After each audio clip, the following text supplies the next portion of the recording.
말씀을 나누는데 오늘은 참 예수님께서 우리를 어떻게 보셨는가 하는 측면에서 말씀을 나누게 되는데, 목자 없이 죽어가는 양들, 이런 주제로 말씀을 나누겠습니다. 예수님께서는 본문에도 그렇지만은 계속해서 하나님의 백성들을 양에다가 비유하여서 말씀을 하셨습니다. 한번 양을 한번 봐보세요. 저것이 바로 양입니다. 모르는 사람이 있겠습니까? 제 양의 특성을 봤더니 양은 분별력이 없어요. 그래서 잘 속은다고 그럽니다. 시력이 나빠서 방향 감각이 없어서 눈앞에서 무엇이 어른거리면 움직이면 그냥 그것이 누군가 보다 하고 그냥 따라서 가는데, 그렇게 해서 구덩이에 빠지기도 하고 그런답니다. 또 저 양은 다리도 약해서 방어력이 없어요. 그래서 맹수를 만나면 그냥 잡아먹힙니다. 또 넘어질 때 아주 벌러덩 뒤집어져서, 살짝 뒤집어진 게 아니라 아예 벌러덩 뒤집어져서 목자가 일으켜 주기 전에 문인을 합니다.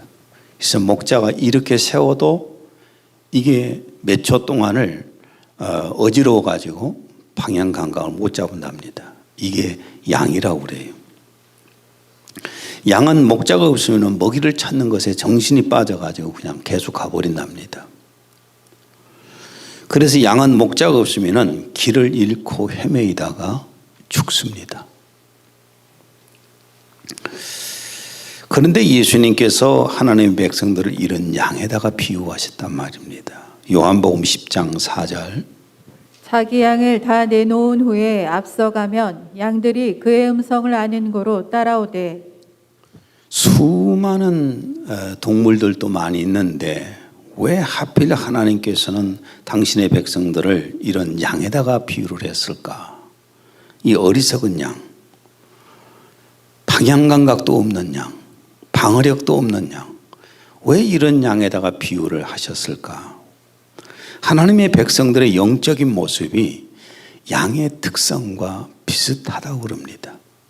물론 사람들은 다 똑똑한 척 하잖아요. 똑똑하고 잘났고 뭘 많이 한 것처럼, 굉장한 것처럼, 자신이 그냥 분별력도 대단한 것처럼 이리들 서로 말하고 서로 대화를 하면서 살지 않습니까? 그런데 하나님께서 당신의 백성들을 영적인 상태를 보게 되면은 양과 비슷하다는 거예요. 목자가 없으면은 영적으로 살 수가 없는 존재들입니다. 이사야 53장 6절. 우리는 다 양 같아서 그릇 행하여 각기 제 길로 갔거늘. 다 양 같아서 그릇 행하여 각기 제 길로 갔다. 지 맘대로 가버렸다는 거예요. 지 맘대로 갔다. 예수님은 당시 하나님의 백성들을 어떻게 보셨는가? 36절. 무리를 보시고 불쌍히 여기시니.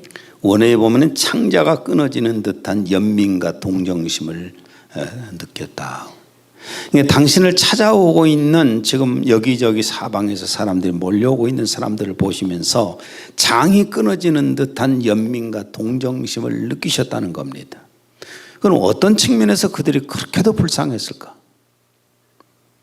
예수님 때의 사람들이나 지금 우리나 뭐 다를 것이 있습니까? 다 같지요. 환경만 달라지고 문화만 달라졌지요. 어떤 측면에서 그들을 바라보면서 그렇게 불쌍하게 보셨을까? 그들이 너무나 경제적으로 어려워서 불쌍하게 보셨을까요? 환경이 나빠서 불쌍하게 보셨을까요? 정치적인 어려움 때문에 불쌍하게 보셨을까요? 36절을 자 읽습니다. 이는 그들이 목자 없는 양과 같이 지치고 흩어졌음이라. 하나님의 말씀으로 이끌어주는 목자가 없었다는 겁니다. 목자가 없어서 영적으로 굶주리고 방황하는 그 하나님의 백성들을 보시면서 불쌍히 여기셨다는 거예요. 다 자기들 그 나름대로 잘난 맛으로 살았잖아요. 그 당시에도 다 나름대로 똑똑했어요. 아는 것도 많았고, 어떤 사람은 정치적으로, 어떤 사람은 철학적으로, 어떤 사람은 문학적으로, 어떤 사람은 경제적으로 강력한 힘을 가지고 잘난 척을 하면서 사람들 따르라고 하면서 살았지 않습니까? 그런데도 예수님은 그들을 보면서 목자가 없는 자들이다. 영혼의 목자가 없다. 그래서 그냥 헤매고 다니는 그들, 그러다가 죽어서 지옥으로 가는 그들을 보시면서 이렇게 불쌍하게 여기셨던 겁니다. 예수님 당시에 이스라엘, 유대교 종교 지도자들의 모습을 한번 볼 필요가 있습니다. 과연 그들은 어떤 모습이었을까? 유대교 지도자들이 영적으로 아주 심히 타락해 있었다는 거예요. 마태복음 23장 4절. 그들이 지기 힘든 무거운 짐을 묶어서 사람들의 어깨에 지워놓고 자기들은 그것을 옮기는데 손가락 하나도 대려고 하지 아니함이라. 그냥 지식만 가르치는 교사예요. 자기들이 알고 있는 정치, 철학, 문학, 무슨 종교 이런 많은 지식을 가지고 있는데 그 지식만 가르치는 정도로 끝나버립니다.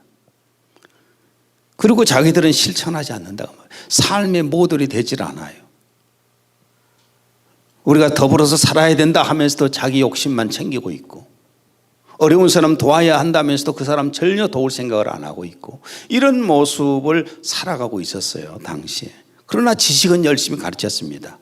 왜? 그걸 가르쳐야 돈벌이가 되니까, 먹고 사니까. 또 마태복음 23장 5절. 그들이 행하는 모든 일은 사람들에게 보이려는 것으로 가죽 성곽을 크게 만들어 지니고 옷단을 넓혀 입느니라. 여러 가지 사람들 앞에서 자신들을 외형적으로 사람들이 거룩하게 보고 높은 사람으로 보게끔 하려고 외식적으로 살았다고 말이에요. 삶의 모델은 안 되는데 척하고 거룩한 척하고 품 있는 척하고 이런 모습으로 살아갔다는 겁니다. 마태복음 23장 6절에서 7절. 또 잔치에서는 최상의 자리를, 회당에서는 가장 좋은 좌석을 좋아하며 또 시장에서 인사받는 것과 사람들에게 랍비어라고 불리는 것을 좋아하느니라. 사람들 앞에게도 높은 자리에 앉기를 좋아했고 대우받기를 좋아했고 아주 굉장히 높은 위치에 있는 그런 대접받는 것만 좋아했지 자신들의 삶 자체를 그들에게 모델로 보여주지를 못했다는 겁니다. 예수님은 당시 유대교 지도자들을 어떻게 진단하셨을까? 그들은 최고의 위치에서 최고로 존경받고 굉장히 거룩하고 대단한 사람인 것처럼 이렇게 모습을 드러내면서 사람들 앞에서 뻐기며 살았어요. 그런데 예수님은 그들을 진단을 하십니다. 마태복음 23장 27절에서 28절. 화 있을진저 외식하는 서기관들과 바리새인들이여, 회칠한 무덤 같으니 겉으로는 아름답게 보이나 그 안에는 죽은 사람의 뼈와 모든 더러운 것이 가득하도다. 이와 같이 너희도 겉으로는 사람에게 옳게 보이되 안으로는 외식과 불법이 가득하도다. 화 받을지언정 지옥 갈 인간들이라는 얘기입니다. 외식하는 속과 겉이 다르는 서기관과 바리새인들, 당시의 종교 지도자들이죠. 회칠한 무덤 같으니, 무덤이 속에는 썩어서 냄새나고 송장이 들어있는데도 겉으로 깨끗하게 해칠만 해놨다는 거예요. 겉으로는 아름답게 보이나 그 안에는 죽은 사람의 뼈와 모든 더러운 것이 가득하다. 겉으로는 사람에게 옳게 보여도 안으로는 외식과 불법이 가득한 자. 이렇게 예수님은 진단을 하셨어요, 그들을.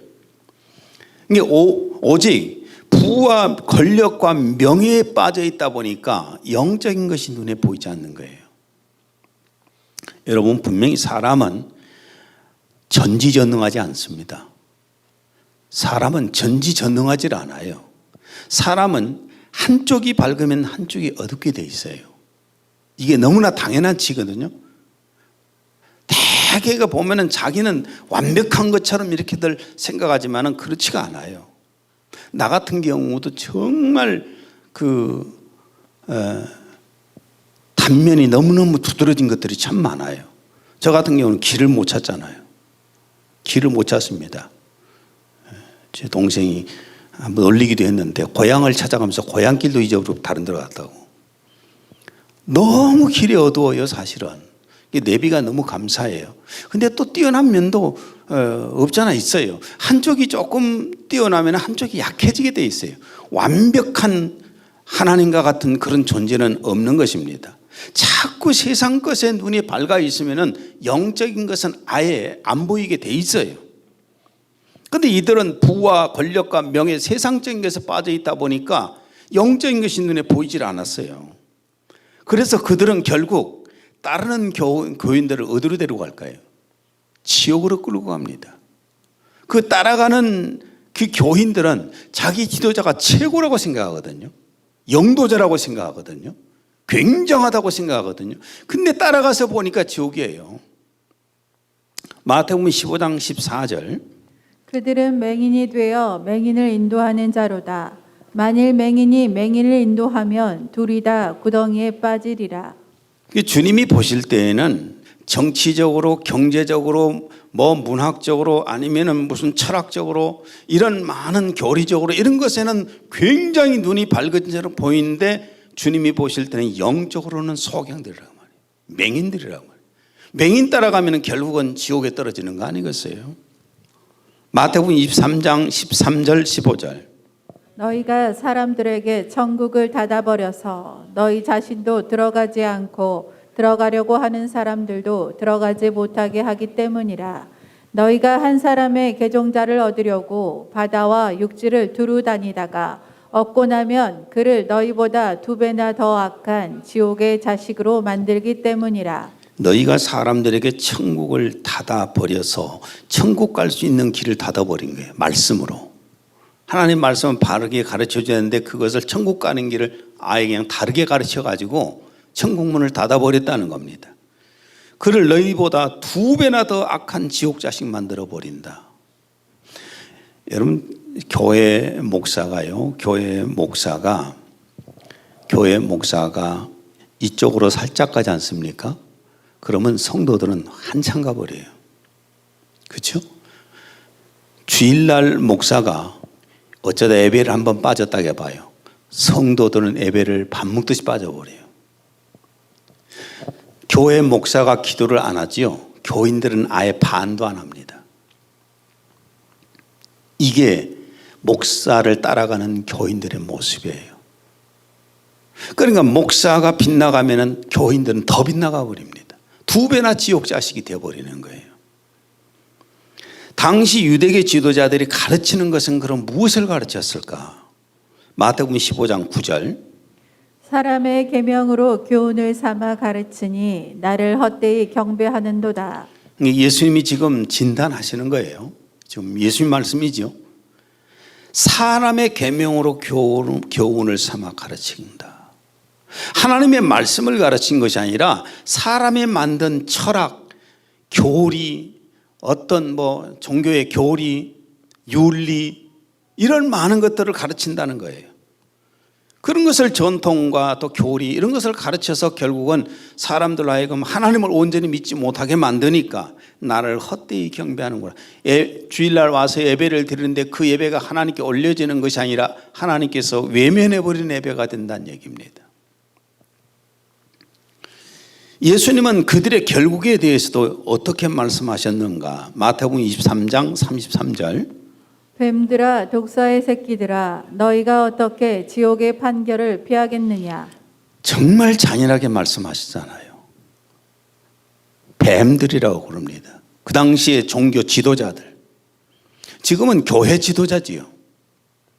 그런 지도자를 향해서 이 뱀들아, 이 독사의 새끼들아, 너희가 지옥의 판결을 면할 줄 아느냐? 너희가 지옥에서 벗어날 줄 아느냐? 그 말이죠.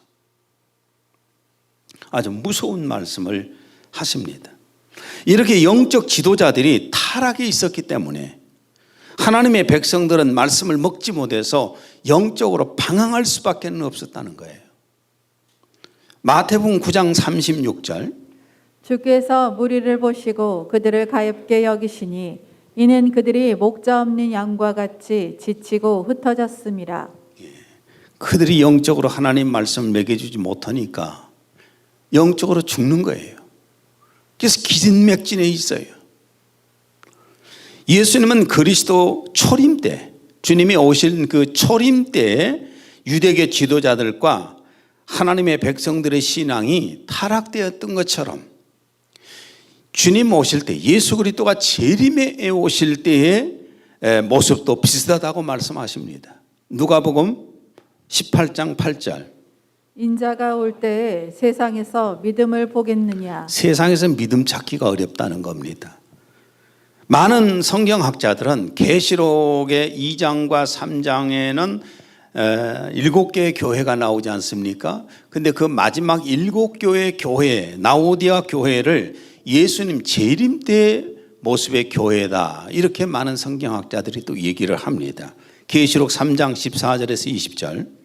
라오디게아 교회의 사자에게 편지하라. 내가 내 행위를 아노니 내가 차지도 아니하고 뜨겁지도 아니하도다.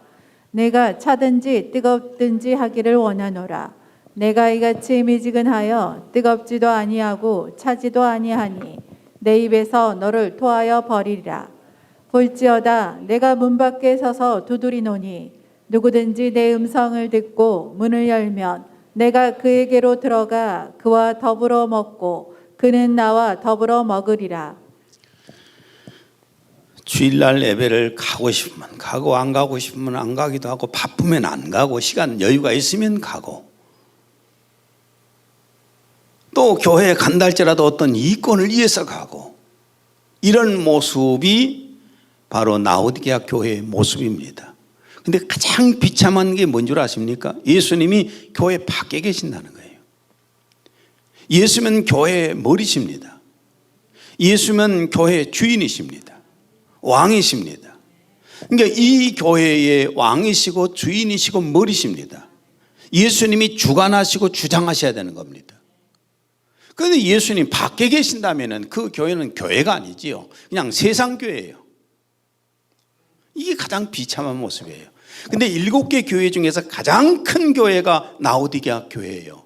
가장 풍요로운 교회가 라오디게아 교회예요. 그런데 이런 모습이었습니다. 이 말씀대로 세계 기독교는 지금 정말 빠르게 쇠퇴하고 있습니다. 기독교가 세계에서 가장 숫자가 많은 곳이 지금은 아닙니다. 옛날에 빠져 있는 사람들이에요. 여러분, 세계적인 신학부 6명의 교수들이 기독교의 미래란 책에서 이런 말을 써놨습니다. 기독교가 300여 년 동안 서구 교회들의 선교로, 유럽권의 교회의 선교로 세계적인 종교가 될 수 있었으나, 미국이나 이런 것이세요. 서구 교회가 유럽 인구 5%로 쇠퇴하면서 세계적으로 소수 종교로 전락해 가고 있다. 여러분, 유럽이 기독교 국가 아니에요. 기독인이 5%밖에 안 됩니다. 여러분, 미국이 기독교 국가라고요? 아니에요. 기독인들 몇 프로 되지 않습니다. 지금 전 세계적으로 기독교는 엄청나게 쇠퇴하고 있어요. 정말 숫자적으로 얼마 안 됩니다. 우리 한국 기독교사를 한번 살펴볼 필요가 있습니다. 우리가 그런 것을 알아야 바르게 살 수가 있을 거예요. 한국 기독교사를 살펴보면은 1884년도에 미국 감리교 선교사 맥클레이가 조선에 와서 고종으로부터 교육과 의료 사업을 허락을 받습니다. 그 후에 미국 장로교회 의료 선교사는 알렌이 조선에 들어와서 제중원을 세웠습니다. 그리고 의료와 교육을 통해서 한국에 본격적으로 이 복음이 증거되기 시작을 합니다. 그리고 1900년대 초부터 부흥운동으로 회개와 성령운동이 일어났고, 그리고 그리스도인들이 사회 구석구석에 들어가서 계몽운동을 일으켰습니다. 엄청난 부흥이 되었죠. 그래서 한국 기독교는 1900년 말까지만 해도 엄청난 부흥으로 1200만이라는 숫자를 말했습니다.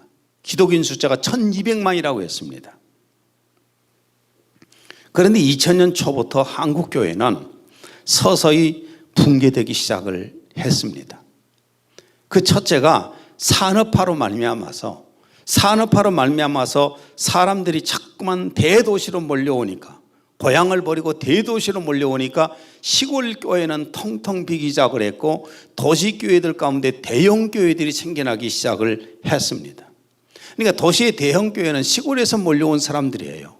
그런 사람들이 대형 교회를 이뤄준 거거든요. 또한 도시와 인구가 이제 밀집이 되니까 도시로 사람들이 도시로 대도시로 몰려들어서 인구가 막 밀집되기 시작하니까 이 밀집된 이 인구의 사람들을 수용하기 위해서 만든 것이 뭐냐면 대형 아파트 단지입니다. 대형 아파트 단지가 생기니까 사람들이 그 아파트 단지로 벌떼처럼 몰려들기 시작을 했고 그곳에는 어김없이 맘모스 교회들이 들어섰습니다. 그때부터 교회들이 신기루를 쫓아가듯이 신축 대형 아파트 단지로 몰려가기 시작을 했습니다. 그래서 결국은 구도시에는 가족만 남는 교회로 전락했습니다. 지금 여기도 다 떠나버렸습니다. 다 떠나간 자리에 우리가 들어왔습니다. 이 앞에 보세요. 큰 교회들 다 떠나가 버렸잖아요. 교회가 작은 교회는 있는가 모르겠습니다. 이쪽이 시내권까지. 구도시에는 이미 다 신개발지로 다 몰려가 버렸고 작은 교회들 하나씩 남아있는데 거기는 가족만 남아있는 그런 실정이에요. 이게 교회의 쇠퇴해가는 모습입니다. 그리고 한국 기독교는 이렇게 맘모스 교회를 만든 교회가 가장 영성 있는 목사고 가장 능력 있는 목사고 가장 말씀 중심적인 목사라고 착각들을 하기 시작을 했습니다. 그래서 이런 목사들이 어디를 가든지 존경을 받고 추앙받기 시작을 했고 교회 목사들의 노망이 되어버렸어요. 우리 한국교회 작은 교회 목사들 노망 대형 교회 이루는 거거든요. 이게 대형 마트가 들어선 것처럼 대형 교회들 맘모스 교회 이런 교회가 미국이 되었든 한국이 되었든 간에 이런 목사들이 최고로 능력 있는 목사고 존경을 받는 목사고 영성 있는 목사로 추앙을 받기 시작을 했습니다. 그러면서 교회는 기업화가 되지요. 교회는 지금 한국 교회는 기업화가 되어 버렸어요. 기업화가 되어서 결국은 조직으로 운영합니다. 교회가 지금은 조직으로 운영하지 형제 자매로 끈끈한 정으로 지금 맺어져 있습니까? 아니에요. 조직에 의해서 움직입니다. 그래도 위에서 목사는 조직 관리만 하면 됩니다. 그 말은 무슨 얘기인 줄 아십니까? 교회는 이익 집단들의 조직이 되어버렸어요. 이제 참 비참한 것은 성도들에게 비참한 게 뭔 줄 아십니까? 어려울 때 함께 기도해주고 어려울 때 눈물로 기도해주고 상담해줄 담임 목사가 없어요. 지금은 담임 목사가 없는 시대입니다. 담임 목사요? 대형 교회 가서 담임 목사를 어떻게 만납니까? 맘모스 교회 가서 대형 목사를 어떻게 만납니까? 그 담임 목사는 자기 교인이 누군지도 모르는데 큰 교회 대형 교회 목사들한테 가보세요. 장로 말고 집사들도 몰라요. 누가 누군지. 그런 상태에서 그게 어떻게 양들을 목회한다고 할 수가 있겠습니까? 담임 목사가 없어요. 기도해 주는 사람이 없어요. 상담해 주지도 않고. 그러면서 우리 한국 교회가 이렇게 대형화되면서 엄청난 재정이 교회에 쌓이기 시작을 했습니다. 돈이 교회로 대형 교회로 몰리기 시작합니다. 작은 교회들은 돈이 없어서 허덕여요. 그 결과 교회 지도자들은 말씀과 기도를 버리기 시작했습니다. 기도해야 할 사람들이 기도는 이미 사라져버렸고 말씀 연구해야 할 사람들이 말씀은 연구하지 않고 스포츠에 빠지기 시작하고 여행에 빠지기 시작하고 놀이문화에 빠지기 시작하면서 목사들이 그렇게 타락하기 시작했습니다.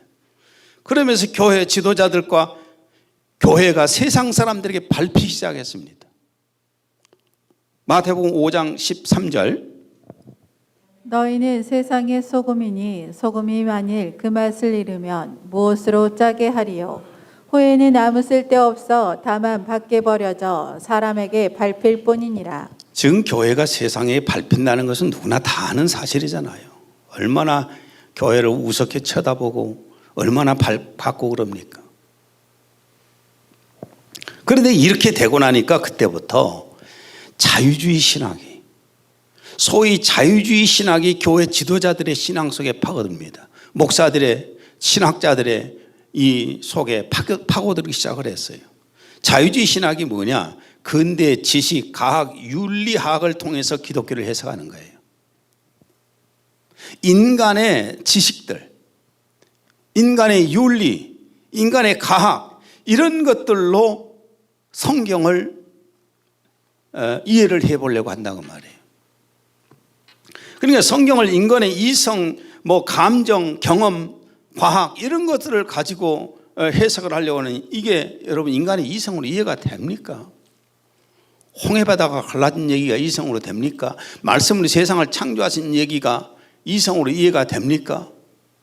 소돔과 고모라 땅에 하늘에서 불과 유황이 내려와서 심판하신 것이 이해가 됩니까? 예수님 무리를 걸은 것이 인간의 이성으로 이해가 됩니까?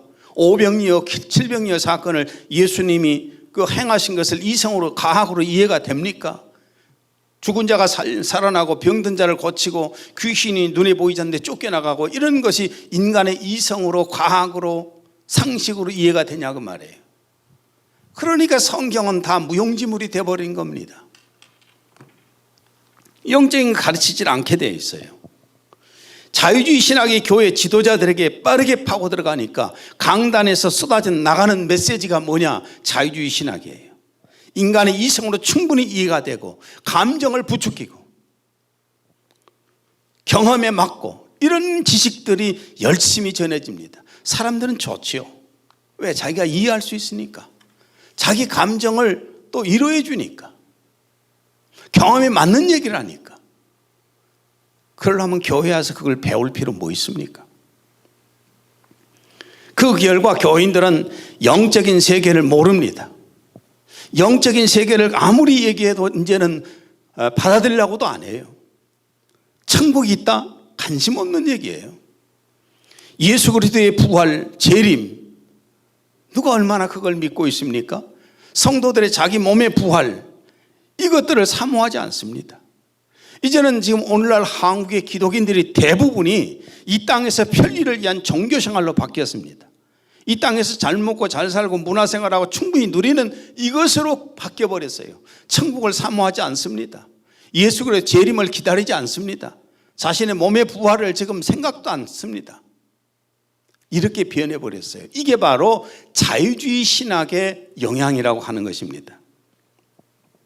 그리고 2013년에는 결국은 자유주의 신학에서 병든 사람들이 WCC 부산 총회로 인해서 한국교회 30% 이상이 타 종교와 연합하는 영적 간음, 배교를 했습니다.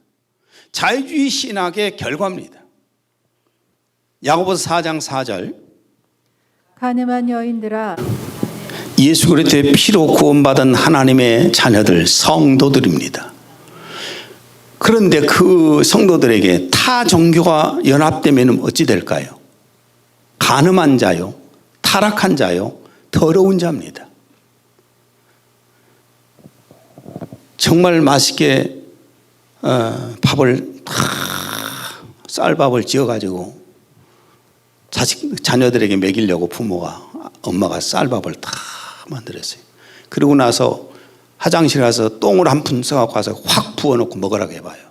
먹을랍니까? 누가 그걸 먹습니까? 똥을 걷다 섞었는데 누가 그걸 똥으로 비벼서 먹어요? 하나님의 백성들이, 거룩한 백성들이, 예수 그리스도의 피로 씻음받은 자들이 세상에 다 종교하고 연합되면 그건 간음한 자요, 더러운 자요, 이미 타락한 것이고 버려질 자들이에요. 나는 그런 밥을 준다면 나 버리지 안 먹습니다. 아깝다고 놔두지 않아요.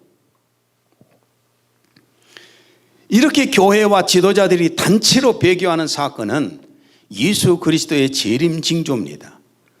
데살로니가 후서 2장 3절. 아무도 어떤 모양으로든지 너희를 미혹하지 못하게 하라. 이는 먼저 배교하는 일이 이르지 않고서는 그날이 오지 아니함이라. 그리고 나서 죄의 사람 곧 멸망의 아들이 나타나리라. 이 배교하는 일이 있고 나서 저 그리스도도 나타날 것입니다. 그러니까 한국 교회는 순수하고 깨끗했던 그 교회, 하나님의 그 백성들이, 하나님의 자녀들이 자유주의가 들어와서 완전히 그냥 그 이성적으로 인간 종교로 바뀐 겁니다. 그 다음에 WCC 들어가 가지고 타 종교하고 연합을 해서 이제는 완전히 배교 종교가 되어버렸습니다. 물론 순수하게 남아있는 그런 교회들도 있겠지요. 그리고 이 코로나19로 인해서 정부는 법을 만들어서 작년 3월부터 교회들에게 교회당 문을 닫으라고 강요를 했습니다. 법을 지키라고. 그래서 한국의 대형 교회들, 중형 교회들이 그 법령 앞에 대부분 무릎 꿇고 교회당 문을 닫아버리고 지금도 예배를 안 드리고 있는 교회들이 많습니다. 그렇다 보니 교회당 문을 열고 예배를 드리는 교회가 마치 잘못된 교회인 것처럼 분위기가 만들어져 가요. 그저께 어떤 후배 목사 부부 만나서 밥 먹으면서 우리 교회는 예배 드린다고, 오후 예배도 드린다, 지금까지 예배를 멈춘 적이 없다 하더니 너무나 충격받은가 봐요. 뭐 그런 교회도 있나? 충격을 받는 모습이에요. 이게 정상이 비정상이 되고 비정상이 정상이 된 시대가 지금 기독교예요. 지금 압력과 박해 속에서도 예배를 드리는 교회들에게 같은 기독인들이라고 하는 사람들이 뭐라고 말한 줄 아십니까? 인터넷에 들어가서 보시니까 이웃사랑이 없는 교회다. 하나님의 영광을 가리는 교회다. 몰상식한 교회다. 대면 예배를 드려야 하나님께서 함께 하신다는 억지 부리는 교회다. 뭔가 잘못되어도 단단히 잘못됐어요. 그리고 대면 예배를 드리는 목사들에게 또라이 목사, 고집불통 목사 이렇게 비난을 했어요. 그러면 그 목사들은 누구 목사예요? 누가 세운 사람들이에요? 그 사람들은 하나님이 세운 목사가 아니잖아요. 나라에 이 정부가 세워준 목사들입니까?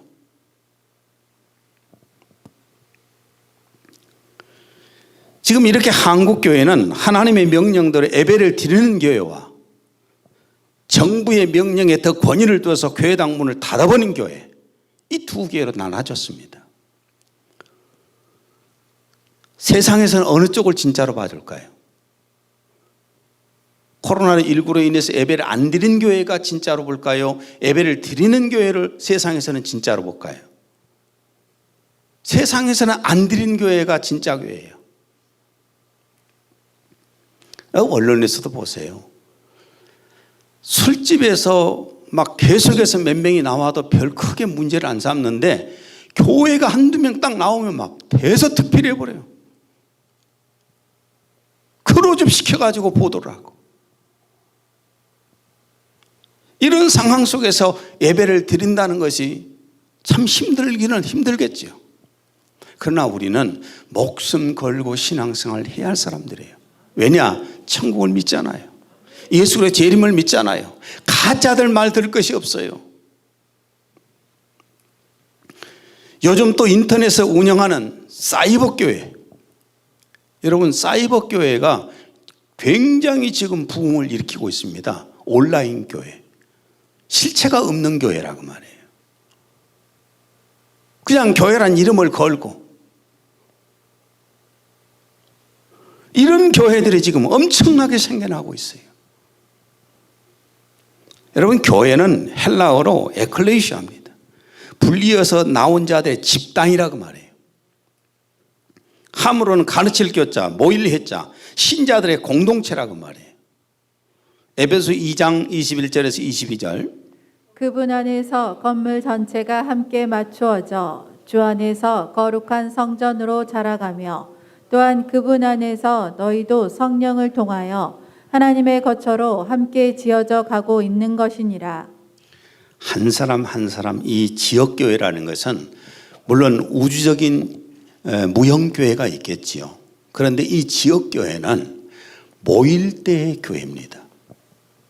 흩어져 있는데 무슨 교회입니까? 흩어져 있을 때는 그냥 개인의 성도의 신앙생활인 것이고 모일 때의 교회라고 하는 것입니다.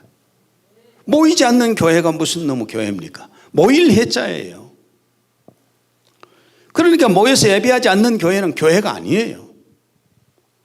히브리서 10장 25절 모이기를 패하는 어떤 사람들의 습관과 같이 하지 말고 오직 권하여 그날이 가까움을 볼수록 더욱 그리하자. 모이기를 피하는 어떤 사람들의 습관과 같이 하지 말아라. 모이기를 피하는 자들 그 사람 말 따르지 말라 그 말이에요. 자꾸 교회당 문을 닫아버리고 1년 동안 교회당 문 닫아버린 교회도 있다는데 큰 교회들. 이게 이미 교회가 아닙니다. 그냥 단순하게 건물만 지어놨을 뿐이고 교인들은 다 흩어져 있을 뿐이에요. 교회가 아니에요. 모이기를 피하는 어떤 사람들과 습관과 같이 하지 말고 오직 권하여 그날이 가까움을 볼수록 더욱 그리하자. 우리는 서로 권해야 돼요. 예배를 드려야 돼요. 요즘은 현대는 설교 홍수 시대입니다. 지금은 설교 홍수 시대잖아요. 북한 같은 데에는 중국 쪽에서요, 북한에 있는 북한 주변에 있는 두만강변이나 압록강변에 있는 그 조선족 선교사들이 사역자들이 거기에 가면은 갈대밭이나 아니면은 그 옥수수 나무나 이런데 수수밭에 이런데 숨어서 예배를 드립니다. 예배를 드리면요, 사람들이 몇십 리에서 와가지고 모여서 예배를 숨어서 예배드리는데 찬송도 부르지 못하지요. 우리가 드리는 이런 예배처럼 드리지도 못한단 말이에요. 그런데 그 예배를 사모해서 그렇게 예배를 드리려고 합니다. 그들은 말씀이 너무나 듣고 싶어서 딱 성경을 가지고 못 가니까 성구 몇 구절 적어갖고 가서 그 사역자들이 가서 이렇게 전해줍니다. 내가 그 전에 거기 돌아다닐 때 그 사역자들 여러 명 만났어요. 물론 좀 지원도 했지만. 그런데 요즘 우리 같은 경우는 얼마나 설교를 많이 듣습니까? 설교 홍수 시대 아닙니까? 각 교회마다 설교가 그냥 날마다 막 쏟아지는데 어떤 데는 막 7부로 막 쏟아지기도 합니다. 기독교 TV들 막 틀기만 하면 설교가 막 여기저기서 대형교회 목사들 설교가 막 쫙 나옵니다. 기독교 라디오에서도 얼마나 많이 나옵니까? 인터넷 들면 얼마나 거기에 설교들이 많이 동영상이 나오고 설교문들이 많이 떠 있습니까? 유튜브만 들어보세요. 어마어마합니다. 그러나 성경은 예수님이 다시 오실 때 마지막 때에 있을 교회의 현상을 어떻게 기록을 했는가? 디모데후서 4장 3절에 4절 현대어로 읽습니다. 사람들이 진리를 들으려 하기보다는 오직 자신의 비위에 맞는 말을 하는 교사들을 찾아다니는 때가 올 것입니다. 그들은 성경이 가르치는 것을 들으려 하지 않고 잘못된 길로 인도하는 사상에 꼬리를 살랑살랑 흔들며 따라갑니다. 사람들이 진리를 들으려 하기보다는 진리의 말씀을 별로 듣고 싶어 하지 않는단 말이에요. 사실 저 같은 사람의 설교는 정말 인기 없습니다. 저 같은 설교 외부 교인들 우리 교회 와서 딱 설교 듣고 나면은 이거 너무 설교가 세다고 하고 가버려요. 왜? 지금까지 들어온 설교하고 다르잖아요. 지금까지 들어온 설교는 어떤 설교입니까? 그 말씀해 보면 그러잖아요. 오직 자신의 비위에 맞는 말을 하는 교사들을 찾아다니는 때가 올 것이다. 비위에 맞는 소리 해줘야 돼요.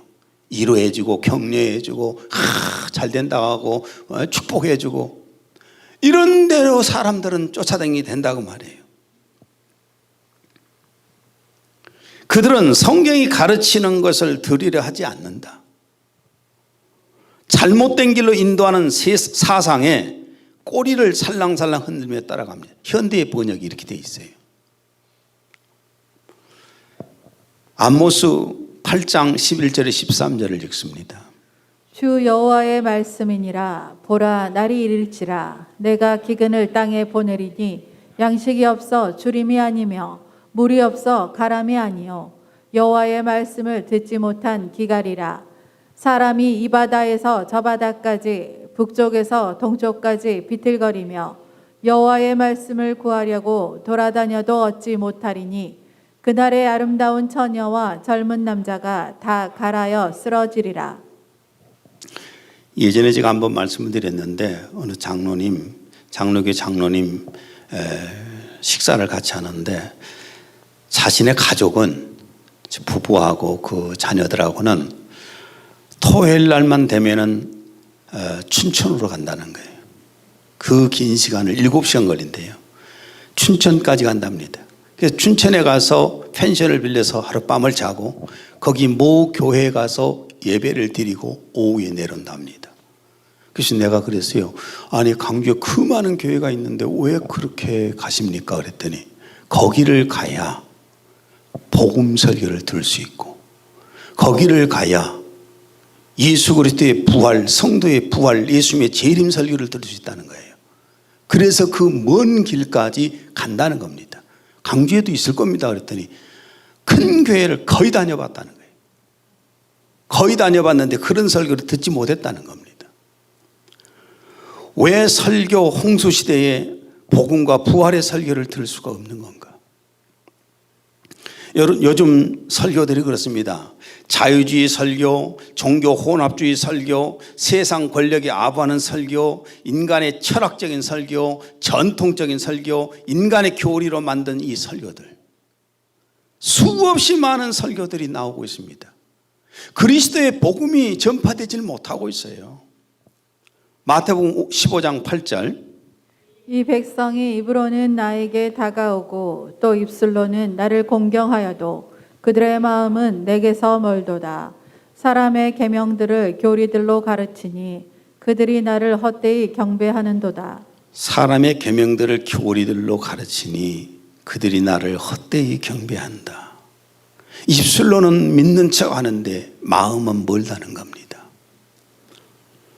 그래서 하나님의 백성들이 영적인 굶주림에 생명의 양식을 찾아서 헤매고 있습니다.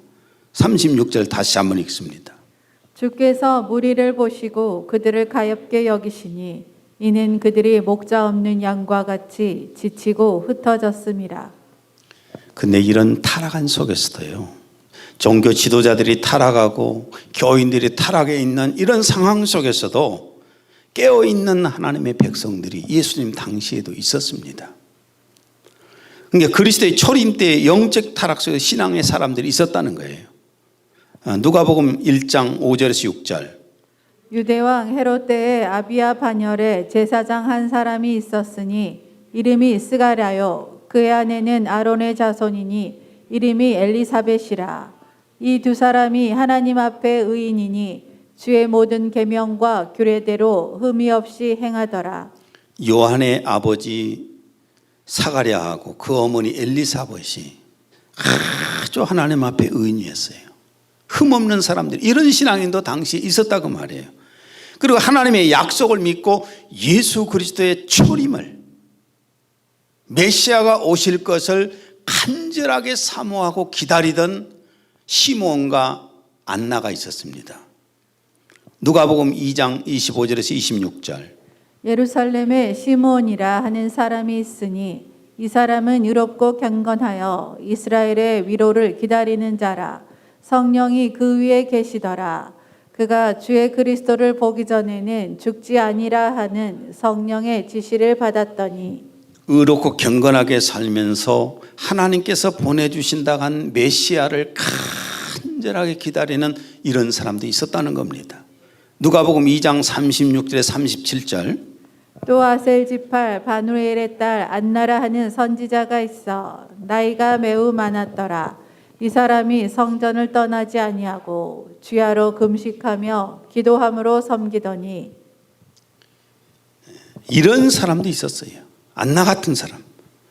성전을 떠나지 아니하고 주야로 금식하면서 기도하면서 주님을 맞이할 준비를 하는 사람도 있었단 말이에요.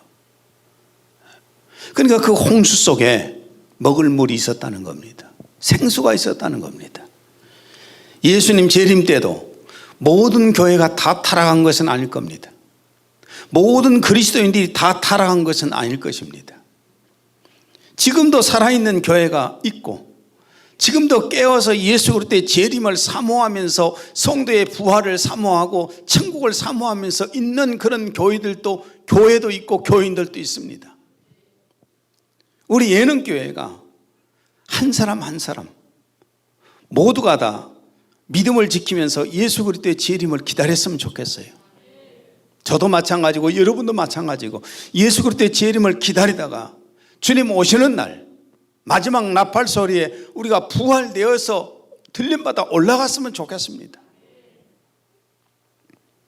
나는 내가 목회 끝나기 전에 주님 오시면 좋겠어요. 그래서 다 좀 갔으면 좋겠어요. 그 후에 오실지 그건 뭐 제가 어떻게 알겠습니까? 그런데 우리 교회에서 남을 자들이 많이 있다면 얼마나 슬픈 일이겠어요. 마지막 한 구절만 읽고 마칩니다. 마태복음 24장 40절에 42절. 그때 두 사람이 밭에 있음에 한 사람은 데려가고 한 사람은 버려둠을 당할 것이요 두 여자가 맷돌질을 하고 있음에 한 사람은 데려가고 한 사람은 버려둠을 당할 것이니라. 그러므로 깨어 있으라. 어느 날에 너희 주가 임하는지 너희가 알지 못함이니라. 솔직하게 여러분은 어디에 해당될 것 같습니까? 버려질 자와 부활되어서 들림받아 갈 자와 마음 깊숙한 곳에 지금 생각해 보세요. 나는 과연 예수님 오실 때 부활되어서 들림받아 갈 것인가? 아니면 이 땅에 남을 사람인가? 이걸 깊이 오늘 받아들인다면 깨어 있으라. 어느 날에 너희 주가 임할는지 너희가 알지 못함이라. 이 말씀이 마음속에 깊이 들어오리라 믿습니다. 기도합니다. 하나님 아버지, 오늘은 목자가 없이 죽어가는 양들에 대해서 말씀을 나눴습니다. 예수님 당시에도 하나님의 말씀을 받지 못해서 기진맥진하여 죽어가는 사람들이 있었던 것처럼 지금도 마찬가지로 하나님의 말씀을 받지 못해서 죽어가는 영혼들이 너무나 많습니다. 지금 한국 교회는 자유주의 신학들이 판을 치고 있고 종교 혼합주의 신학이 판을 치고 있고 정치 권력자들에게 아부하는 설교를 하는 자들이 판을 치고 있고 인간의 철학, 과학, 윤리 이런 것에 집중하고 있는 그런 설교들도 많이 있습니다. 주님, 이 단상에서 하나님의 사랑하는 자녀들에게는 늘 복음의 말씀이 전해지게 하옵소서. 우리 주 예수 그리스도의 재림을 사모하게 만들게 하옵소서. 오늘 성도들 마음속에 깨어있고자 하는 마음이 들기를 간절히 소원합니다. 예수님 이름으로 기도했습니다. 아멘.